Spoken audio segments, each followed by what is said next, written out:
Hello students, how are you? I hope all of you are fine. Student, today we are going to discuss a new topic of class 11 physics, that is motion under the gravity. So in this lecture we will discuss about motion under the gravity, free fall, and after that we solve some numerical which is based on motion under the gravity. तो सबसे पहले हम ये समझ लेते हैं कि motion under the gravity क्या है।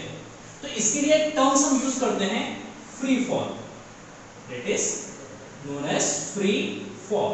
फ्री फॉल का मतलब क्या है? What is mean of free fall? Free fall का मतलब है कि अगर किसी भी बॉडी को क्या करते हैं, किसी एक सर्टेन हाइट से इसको हम क्या करते हैं, बिना किसी एक्सटर्नल फोर्स के यहां से इसको फॉल करते हैं।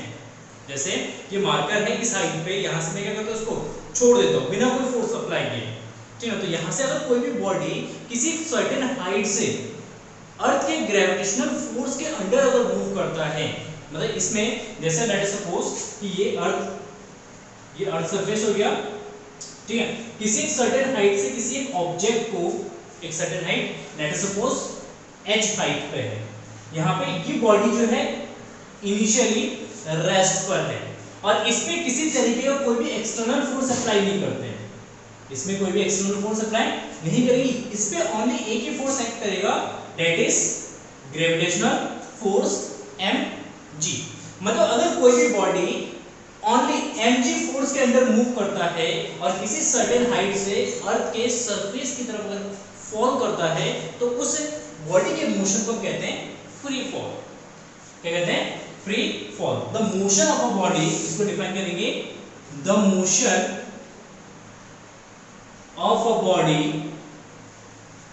the motion of a body under the gravity, under the gravity from some height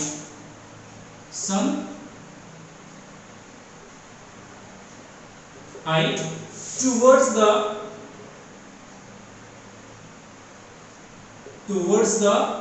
earth is called free fall. The motion of a body under the gravity from a certain height या from some height towards the earth is called free fall। मतलब अगर कोई भी body किसी एक certain height से किसी एक कुछ हाइट से अंडर द ग्रेविटी मूव करता है और वो फ्री फॉल मतलब अर्थ की तरफ मूव करता है, तो उस तरीके के मोशन को कहते हैं free fall. And this type of motion is known as motion under the gravity. तो सिंपल सी बात है कि मोशन अंडर द ग्रेविटी का मतलब है कि उस पे हम किसी भी तरीके का कोई भी हम फोर्स अप्लाई नहीं करेंगे, उस पे ओनली जो फोर्स अप्लाई होगा वो ग्रेविटेशनल फोर्स अप्लाई होगा। मतलब अगर कोई भी बॉडी अगर ग्रेविटेशनल फोर्स के अंडर मूव करता है तो उसका जो मोशन होगा that is known as motion under gravity, कि ग्रेविटी के अंडर वो मूव कर रहा है। तो इसमें कुछ पॉइंट्स आपको याद रखने। इस कंडीशन में बॉडी में जो एक्सेलरेशन वर्क करता है वो एक्सेलरेशन होता है acceleration due to gravity. In this case acceleration जो होगा वो g होगा, ठीक है, जिसको हम कहते हैं एक्सेलरेशन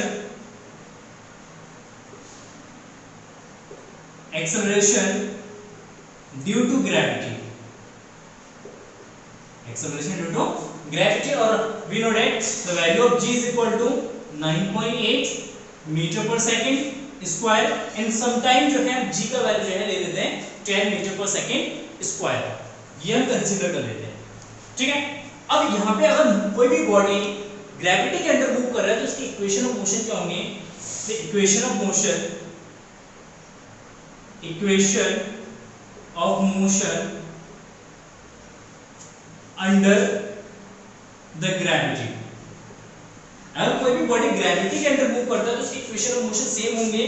जैसे first equation of motion v is equal to u plus gt, क्या करेंगे? v is equal to u plus gt। यहाँ पे एक्सेलरेशन को हम रिप्लेस कर देंगे, किससे? g के साथ रिप्लेस करेंगे। And second equation of motion that is s equal to ut plus half of gt square. क्या होगा?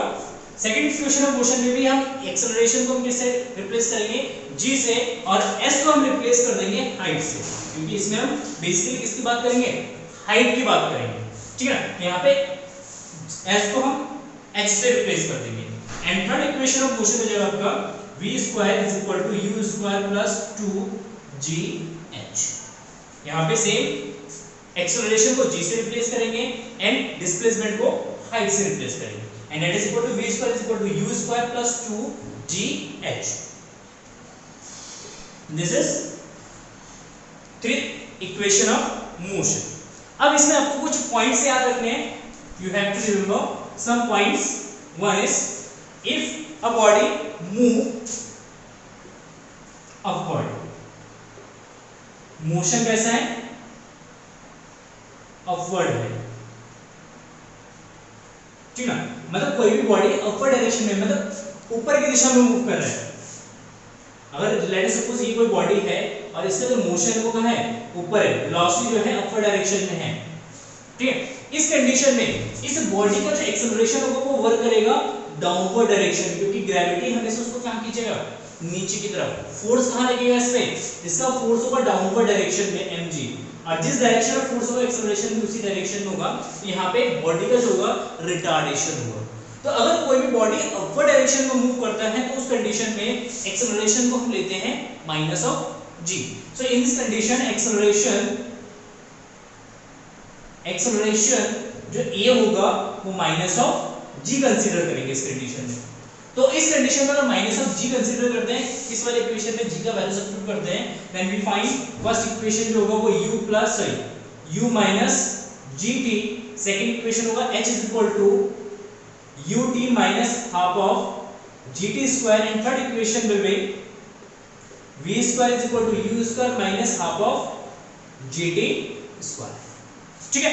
फर्स्ट कंडीशन कि अगर बॉडी अपवर्ड डायरेक्शन में मतलब ऊपर की दिशा में मूव कर रहे हैं तो इस कंडीशन में एक्सेलरेशन को हम माइनस नेगेटिव कंसीडर करेंगे, क्योंकि यहाँ पे मोशन जो होगा वो रिटार्डेशन का होगा। क्योंकि आपको पता है किसी भी चीज को ऊपर की तरफ फेंकेंगे तो धीरे धीरे जो है उसकी वेलोसिटी जो है कम होगा। अगर वेलोसिटी डिक्रीज हो रहा है तो इट मींस रिटार्डेशन, और रिटार्डेशन की कंडीशन में एक्सेलरेशन नेगेटिव कंसीडर किया जाता है, ठीक है। सेकंड कंडीशन में हम बात कर सकते हैं मोशन जो होगा वो क्या होगा, डाउनवर्ड डायरेक्शन में होगा। मोशन का होगा डाउनवर्ड होगा, नीचे की दिशा में, मतलब ऊपर से किसी बॉडी को फॉल कर रहे हैं, ठीक है। तो हमारा एक्सेलरेशन वेलोसिटी जो है डाउनवर्ड डायरेक्शन में, एक्सेलरेशन भी डाउनवर्ड डायरेक्शन में, और फोर्स भी यहाँ पे क्या लग रहा है, डाउनवर्ड डायरेक्शन में। सारी चीजें जो है वो डाउनवर्ड डायरेक्शन में है, तो इट मींस यहाँ पे जो है आपका मोशन जो होगा वो एक्सेलरेटेड होगा। एक्सेलरेटेड होने का मतलब है कि यहाँ पे वेलोसिटी इंक्रीज होगा, और इस कंडीशन में अगर वेलोसिटी इंक्रीज होता है तो हम एक्सेलरेशन जो है वो पॉजिटिव लेंगे, ठीक है। So in this condition, in this case acceleration जो होगा बॉडी का वो a इज इक्वल टू हो जाएगा प्लस ऑफ g कंसीडर किया जाएगा, और जितने भी इक्वेशन ऑफ मोशन है वो हम ये कंसीडर करेंगे, v is equal to u plus gt, h is equal to ut plus half of gt square, and v square is equal to u square plus 2gh। Is it clear? अब यहाँ पे आप कुछ conditions free false के लिए भी ले सकते हैं। अगर कोई भी बॉडी क्या कर रहा है, फ्री फॉल कर रहा है, ठीक है, तो फ्री फॉल के लिए भी हम कुछ कंडीशंस यूज कर सकते हैं। देखिए फ्री फॉल के इक्वेशंस क्या होंगे, सारे जो इक्वेशन ऑफ मोशन है हम फ्री फॉल के लिए यूज कर सकते हैं, क्योंकि फ्री फॉल क्या होता है, इनिशियली वो रेस्ट पर होता है। जब वो इनिशियली रेस्ट पर होगा तो फ्री फॉल के लिए इक्वेशन ऑफ मोशन हो जाएंगे, फ्री फॉल के लिए v is equal to gt, second equation of motion हो जाएगा h is equal to, free fall के लिए इनिशियल वेलोसिटी पर कितना है, 0 है, तो इस वाले इक्वेशन में इनिशियल वेलोसिटी से सब्स्टिट्यूट कर देते हैं, then h is equal to हो जाएगा आपका half of gt square, and यहां पे थर्ड इक्वेशन हो जाएगा v square is equal to 2gh, क्या जाएगा 2gh। Is it clear? तो ये सारे पॉइंट्स हम नोट करते चलिए, आगे कुछ पॉइंट्स और डिस्कस करते हैं इसमें जो कि आपकी न्यूमेरिकल में बहुत ज्यादा हेल्प करेगा, ठीक है। चलिए देखिए, अगर कोई भी बॉडी क्या करता है, डाउन ऊपर के डायरेक्शन में मूव करता है, अपवर्ड मूव करता है, और वो एक सर्टेन हाइट पे जाके रुक जाता है, क्या होता है, अगर वो एक सर्टेन हाइट पे रुकता है तो उस कंडीशन में, ठीक, मोशन कहां पे है, x, मैक्सिमम हाइट, मतलब किसी भी बॉडी को अर्थ सरफेस से हमने ऊपर फेंका तो ये एक सर्टेन हाइट पे जाके यहाँ पे इस पोजीशन पे जाके यहाँ पे रुकेगा, ठीक है। तो इस कंडीशन में इसके पास एक इनिशियल वेलोसिटी है u, एंड जब ये मैक्सिमम पॉइंट पे जाके रुकेगा, रेस्ट पे आएगा, तो इस कंडीशन में इसकी फाइनल वेलोसिटी जो है वो कितना जाएगा, 0 हो जाएगा। Acceleration due to gravity minus u के डाउनवर्ड डायरेक्शन में करेगा। तो इस कंडीशन में मैक्सिमम हाइट जो होगा, h max जो होगा, हाइट कैपिटल से रिप्रेजेंट कर देता हूं, h max जो होगा ये हो जाएगा आपका थर्ड इक्वेशन ऑफ मोशन से फाइंड आउट करेंगे, v square is equal to u square minus 2g h। तो यहां से अगर हम बात करते हैं किसकी, ये 0 है, तो यहां से h इज इक्वल टू जाएगा u स्क्वायर बाय 2g। तो मैक्सिमम हाइट हो जाएगा फर्स्ट कंडीशन में u square by 2g। Second condition में हम टाइम फाइंड आउट कर सकते हैं, time to achieve the maximum height. Maximum height को अचीव करने में उसे कितना टाइम लगेगा, तो हम टाइम निकाल सकते हैं t, और इसको निकालेंगे हम first equation of motion use करेंगे u माइनस gt, u तो जाएगा v तो जाएगा 0 मैक्सिमम पॉइंट पे, तो यहां से टाइम फाइंड आउट कर सकते हैं u अपॉन g। ये हमारा टाइम का फॉर्मूला हो जाएगा, ठीक है। ये हमारा मैक्सिमम हाइट का फॉर्मूला हो जाएगा, ठीक है। और इसमें अगर टाइम ऑफ फ्लाइट निकालना है, निकालना है time of flight, time of flight निकालना है, तो टाइम ऑफ फ्लाइट आपको हो जाएगा, देखिए जो टाइम है t इसका डबल होगा, जितना टाइम उसको ऊपर जाने में लगेगा उतना टाइम नीचे आने में भी लगेगा, तो इस टाइम का ट्वाइस हो जाएगा 2t and that is equal to 2u by g। 2u by g इसका टाइम ऑफ फ्लाइट हो जाएगा, ठीक है, क्लियर है। तो कुछ पॉइंट्स ये हैं, हम इसको फिर न्यूमेरिकल्स में देखते हैं, न्यूमेरिकल्स लेते हैं तो, ठीक है, फिर उसमें सारी चीजें आपका क्लियर हो जाएगा। चलिए देखिए, ये सारे पॉइंट्स आपको याद रखने हैं, ठीक, क्योंकि मोस्ट इंपॉर्टेंट चैप्टर है, बहुत अच्छा चैप्टर है, ठीक है ना। इसके जेईई मेंस एंड नीट में भी बहुत अच्छे अच्छे क्वेश्चन इस चैप्टर से बनते हैं, ठीक है। तो लेट्स सी फर्स्ट क्वेश्चन, देखिए, a ball thrown vertically upward with a speed of 19.6 metre per second from the top of the tower return to the earth in 6 second, find the height of the tower. क्या कह रहे हैं, अच्छा question है, कह रहे कि एक बॉल को वर्टिकली अपवर्ड थ्रो किया जाता है एक टावर के ऊपर से, ठीक है। इसको एक बॉल है, इसको आप ऊपर थ्रो करेंगे और जैसे ऊपर थ्रो करते हैं तो ये जो है 6 सेकंड में आके ग्राउंड को हिट करता है। कितने सेकंड में, 6 सेकंड में ग्राउंड को हिट करता है। इसकी इनिशियल जो स्पीड है वो 19.6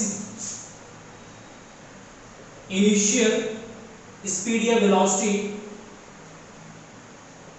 u is equal to is what 19.6 metre per second, acceleration due to gravity g is equal to 9.8 metre per second square. तो कह रहे हैं इसकी हाइट कितनी है, वो हाइट हमें फाइंड आउट करना है, ठीक है। तो सिंपल सा क्वेश्चन है, लेट अस सपोज कि इसकी जो हाइट है वो कितना है, h है। अगर इसकी हाइट h है, ठीक है, तो इसको हम क्या मान लेते हैं, कोऑर्डिनेट एक्सिस मान लेते हैं। ये हमारा x एक्सिस हो गया, ये हमारा y एक्सिस हो गया, y ये x axis and this is y axis. ये हमारा ओरिजिन है, या हम बात करते हैं 0,0 ओरिजिन है, ठीक है। अब देखिए, हम जब भी हम किसी कोऑर्डिनेट एक्सिस की बात करते हैं तो इस डायरेक्शन में हमेशा वेक्टर क्वांटिटी प्लस का होगा, अपर डायरेक्शन में हमेशा वेक्टर क्वांटिटी प्लस का होगा, इस डायरेक्शन में हमेशा वेक्टर क्वांटिटी नेगेटिव होगा, एंड डाउनवर्ड डायरेक्शन में हमेशा वेक्टर क्वांटिटी जो है वो नेगेटिव होगा। तो यहाँ पे अगर हम बात करते हैं कि इस बॉल ने, या ये जो ऑब्जेक्ट हमारे पास, इस ऑब्जेक्ट का नेट डिस्प्लेसमेंट कितना है, तो अगर हम बात करें इसकी, यहाँ से ये ऊपर जाएगा कुछ height, let suppose x height गया, फिर यहाँ से रिटर्न आएगा नीचे x साइड। तो इस पोजीशन में जब पहुंचेगा यहाँ पे तो इसका डिस्प्लेसमेंट कितना हो जाएगा, 0 हो जाएगा, क्योंकि ऊपर गया प्लस का x, नीचे आया माइनस का x, नेट कितना हो गया 0। इसके बाद ये बॉल डाउनवर्ड डायरेक्शन में फॉल करता है, और डाउनवर्ड डायरेक्शन में जब फॉल करेगा तो डाउनवर्ड डायरेक्शन में डिस्प्लेसमेंट क्या होगा, नेगेटिव होगा, और इसका जो नेट डिस्प्लेसमेंट यहाँ से यहाँ तक होगा, और ये इसके हाइट के इक्वल है। इसके इक्वल है, हाइट के इक्वल है। तो इस कंडीशन में इस बॉडी का जो नेट डिस्प्लेसमेंट है वो माइनस ऑफ जी है। मोशन कैसा है, मोशन अपवर्ड है, वर्टिकली अपवर्ड फेंका जा रहा है इसको, ठीक है। तो इस कंडीशन में displacement s is equal to minus of h, ठीक है। तो second equation of motion use करेंगे, सेकंड इक्वेशन ऑफ मोशन हम इसलिए यूज करेंगे, that is equal to s is equal to ut plus half of at square। a की जगह हम यहाँ पे देखिए इसको ऊपर फेंक रहे हैं तो एक्सेलरेशन का होगा डाउनवर्ड डायरेक्शन में, माइनस ऑफ a की जगह यूज करेंगे माइनस ऑफ g, क्या यूज करेंगे माइनस ऑफ g। तो यहाँ पे h की s की जगह हो जाएगा minus h ut minus half of gt square, ठीक है। कितना टाइम लगा इसको, 6 सेकंड का, t इज इक्वल टू कितना 6 सेकंड का टाइम लगा इसको, ठीक है। सब पहले सब्स्टिट्यूट कर देते हैं यहाँ पे, h फाइंड आउट करना है, तो minus of h is equal to ut, u is what 19.6 into t, 6 minus half of into 9.8 into 6 का स्क्वायर, ठीक हो गया। चलिए तो अगर इसकी मल्टीप्लाई करेंगे 9 6 जा 36 कैरी 3 9 6 जा 54 57 5 6 1 जा 6 1 जा 6 प्लस 5 11, तो आएगा 117.6 कैलकुलेशन लिख लेना अगर मिस्टेक हो जाए। इसको डिवाइड कर देते हैं तो आएगा 18 8 जा 144 144, तो 144 का 4 कैरी 14 18 9 जा 170 162 ऐड कर देंगे तो ये आएगा आपका 671 176 अच्छा 176 में से इसको माइनस कर देंगे तो इसका हाइट आ जाएगा आपका, एक डेसिमल यहाँ पे डेसिमल आ जाएगा, माइनस करेंगे तो आएगा माइनस का 58.8 माइनस है तो h इज इक्वल टू जाएगा 58.8 मीटर। मतलब यहाँ पे जो हाइट है इस टावर की, इस टावर की हाइट है आपका 58.8 metre. Clear, no doubt. Now let's see second question. A ball is thrown vertically upward with a velocity of 20 meter per second from the top of the multi-storied building. The height of the point from where the ball is thrown is 25 meter. 25 meter from the ground. How high will the ball rise?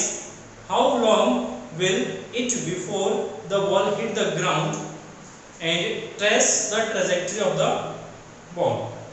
ठीक है, trajectory क्या होगा वो find out करना है।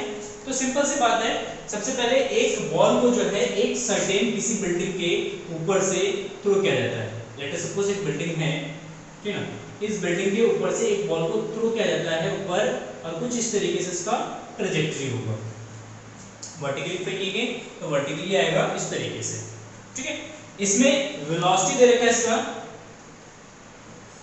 a ball is thrown vertically upward with a velocity of 20 meter per second, then u is equal to 20 meter per second।